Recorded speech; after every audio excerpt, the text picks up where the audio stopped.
As a designer, I am not afraid of the prospect of mixing a patterned rug with patterned furniture and even patterned drapery, but rather welcome that because the complexity and the texture that you can weave into the room, the opportunity is much greater if there's that bravery in making selections.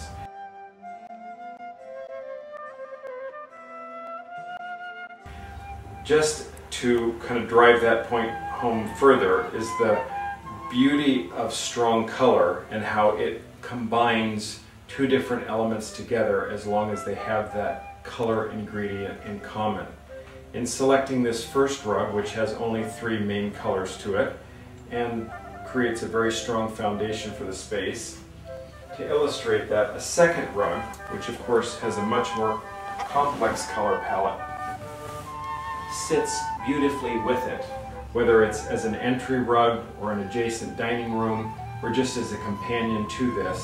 The fact that that strong element of orange that is in the first rug and found in the second allows all these other shades to work beautifully together. The fact that the rug is well designed and there is a composition of color, that the tomato color works so beautifully with all the shades of green and even the touch of pink and white, holds true not to just the rug that's on top, but the fact that that same relationship of green to tomato carries it along and lets it sit happily next to or on top of the rug that's underneath it.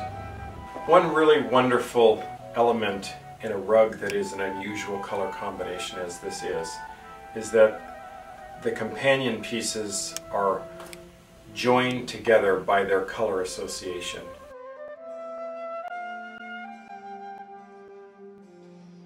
There is absolutely no need to feel compelled to find a second rug that's going to be used in the room, either under a dining room table or a runner or whatever the purpose is, to add a second rug, to feel that they have to be miniature versions of one another. As a matter of fact, I would personally suggest that rather than using a small and large version of the exact same pattern, that you take a leap and use a stripe or another kind of geometry.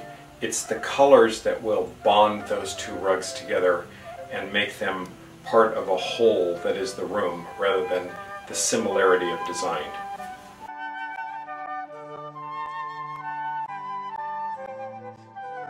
A word about living with rugs with pets and children, and sometimes with adults. Rugs, if they are made correctly of the finest quality materials, are not nearly as fragile as one might think. I'm often asked, as I love to use needle points, that they seem so lightweight and thin, and I'm asked about the durability. My experience with accidents and pets is that the rugs are extremely durable. It's always a great idea to have the appropriate kind of cleaning solution handy for that occasional accent, but to know that these rugs have been in homes for sometimes 50, 60, or 100 years, and the same thing is true of one that is well made today. As a matter of fact, the color fastness of our dyes and the better quality of the wool that's used means that those rugs will actually last longer.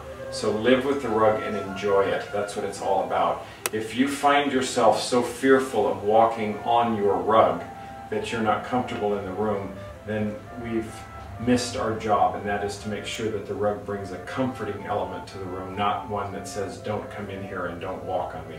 That seems foolish.